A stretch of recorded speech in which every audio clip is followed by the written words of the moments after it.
Mávila, ya el profesor Castillo ha sido proclamado presidente de la República. Nadie en su sano juicio desea el mal del país. Por el contrario, estamos en una situación crítica a nivel sanitario, político y económico, y hay que enfrentar ese problema. El presidente, por lo tanto, tiene que interpretar adecuadamente el resultado electoral y tiene que asumir la obligación que establece la Constitución y le corresponde a él cumplir y hacer cumplir la Constitución. Así de claro el artículo 118, inciso 1. Entonces, el primer paso del presidente es ese, la defensa del Estado de Derecho y del orden constitucional. ¿Qué opinas sobre ese sentido? Sí, lo dejo terminar. Si el presidente va a insistir en esa iniciativa de convocar a una asamblea constituyente, al margen del artículo 206 de la Constitución, este llamado a la unidad, a trabajar todos unidos, ciertamente no va a ser posible. En algunos casos, además, porque no ayudan a la unidad, por ejemplo, el lenguaje de Cerrón.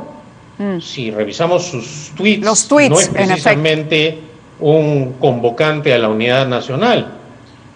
Y si además hacemos una evaluación rápida de sus planteamientos económicos, tampoco. Hace un rato acaba de entrevistar a un congresista por Cajamarca. La región Cajamarca es la que más dinero ha recibido en todo el país por concepto de canon minero. Es secretario del partido. La que peor ha administrado el canon. Y los gobiernos de izquierda han sido catastróficos. Condenado el señor Santos en Cajamarca. Y en Junín lo mismo, condenado el señor Cerrón por corrupción. Cierto. Entonces, creo que continuar repitiendo la demagogia fácil que se emplea en la campaña no da resultados.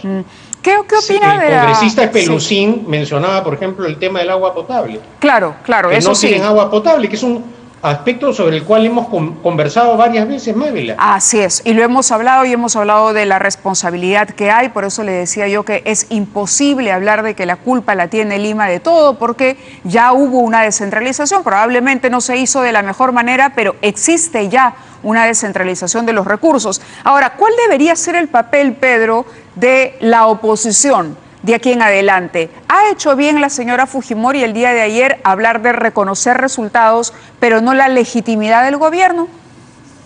Si me permites una breve licencia para terminar el tema del agua, que me parece fundamental en la lucha contra la pandemia.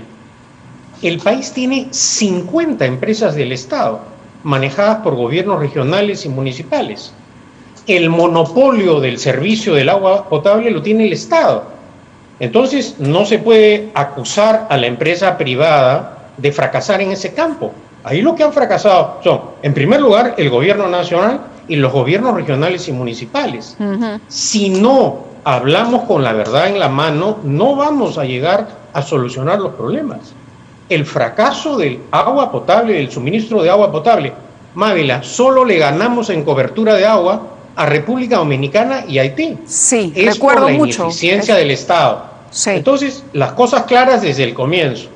Ahora, respecto al rol de la oposición, yo creo que sería suicida continuar con este enfrentamiento entre los poderes del Estado que va a culminar este 28 de julio, en donde se forzó la renuncia de un presidente, se vacó a un presidente de la República, se disolvió al Congreso, se negaron la confianza a los gabinetes, uno de los cuales presidí yo, y a ministros de Estado. No podemos continuar con esta inestabilidad política. La tarea, por lo tanto, del profesor Castillo será la de lograr esa estabilidad. Él, como buen profesor, debe haber leído de historia y sabe, por lo tanto, lo difícil que le resulta a un presidente de la República gobernar en el Perú sin mayoría parlamentaria propia. Hay que tender alianzas. Si el presidente de arranque va a desafiar al Congreso y ponerle al costado una asamblea constituyente al margen de la legalidad, lo único que va a ocurrir en el país es agravar este ambiente de inestabilidad. Claro, claro, pero yo le preguntaba por el papel de la oposición. ¿Qué tendría que hacer la oposición de forma inteligente para no contribuir a ese crispamiento? También haciendo un mea culpa como oposición, digamos, o colocándose en una situación diferente. La elección terminó, acabó la campaña, el jurado entregará las credenciales al señor Castillo y al margen de lo que opine la señora Fujimori y de las acciones legales que se quiere interponer, la vida tiene que continuar y el país tiene que seguir avanzando. El país, Mávila, se tiene que gobernar. El problema sanitario continúa. A mí hoy, por ejemplo, me ha llamado la atención la declaración del señor Ceballos, que dice que en aspectos de salud sí le escucha a Cerrón.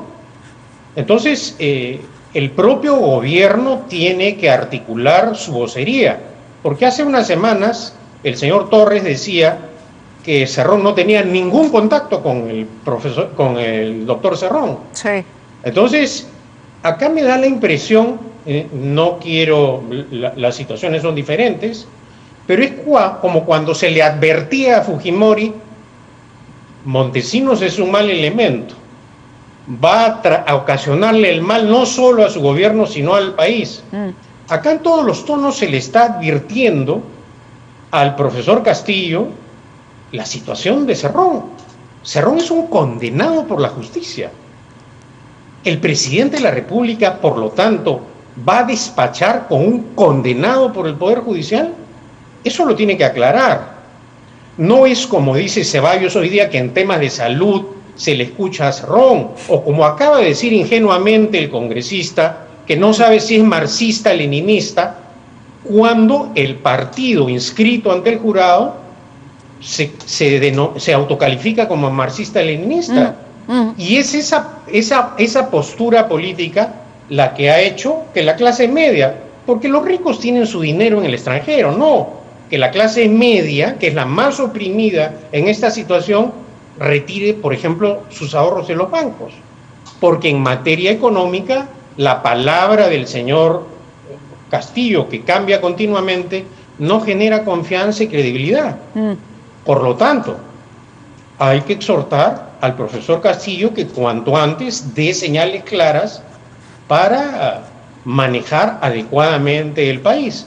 Ya la política estatista, la experiencia de Velasco y de Alan García en su primer gobierno quebró al Estado. Y esas ideas que en la campaña decía que iba a impulsar, vemos que están fracasando ahora en Cuba. Claro. Que causan el caos en Venezuela. Entonces, si él dice que no es ni comunista ni chavista, debería en este aspecto hacer anuncios claros el 28 de julio, que será su mensaje a la nación, y creo que cuanto antes también dar a conocer quién será el presidente del Consejo de Ministros y el ministro de Economía y Finanzas. De acuerdo, no nos queda mucho tiempo, Pedro, pero me ponía a pensar en este deslinde de Cerrón. Deslindar de Cerrón supone para Pedro Castillo retirar a la cabeza del partido que le ha llevado a la presidencia. Lo coloca en una situación complicada, sobre todo cuando tiene una bancada muy pequeña. Ni siquiera la bancada que tuvo Ollanta Humala y que se le desarmó en el camino. Tiene una bancada mucho más pequeña y depende de los aliados. Por eso le preguntaba yo, ahí el papel de quien asuma en la presidencia del Consejo de Ministros va a ser clave, porque va a tener precisamente que conseguir que el Congreso y el Ejecutivo puedan encaminarse en una sola ruta, ¿no? Deslindar con Cerrón podría ser una buena manera, una buena moneda de cambio para conseguir más aliados en el Congreso, por ejemplo. Pero Mávila, un presidente que anuncia que va a luchar contra la corrupción y tiene como aliado a un condenado por la justicia, ¿es una garantía de lucha contra la corrupción?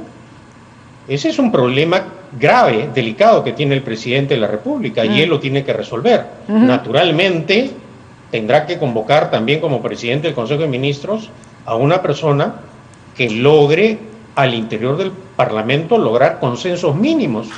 Porque, repito, Mávila, No podemos continuar con este enfrentamiento. Por eso le decía y le hablaba, que quisiera mirar más del lado del Parlamento. ¿Cuáles serían las sugerencias al Parlamento? Bueno, en primer lugar, el presidente Castillo tiene que aclarar cuáles son sus propuestas, porque en la primera vuelta electoral hizo unos planteamientos, en la segunda otros, y en muchos casos contradictorios. No da entrevistas periodísticas, no aclara, y bueno, eso genera un ambiente de inestabilidad en lo económico también. De acuerdo. Pedro, tenemos que ir a una pausa, creo que nos ha ganado el tiempo ya, pero quería agradecerle esta conversación y a la expectativa de los anuncios que vaya a hacer y ojalá los haga pronto para la tranquilidad de todo el país. El señor Pedro Castillo, presidente electo del Perú en este bicentenario de nuestra independencia. Muchas gracias y buenas noches. De nada, encantado, Mávila. Buenas noches.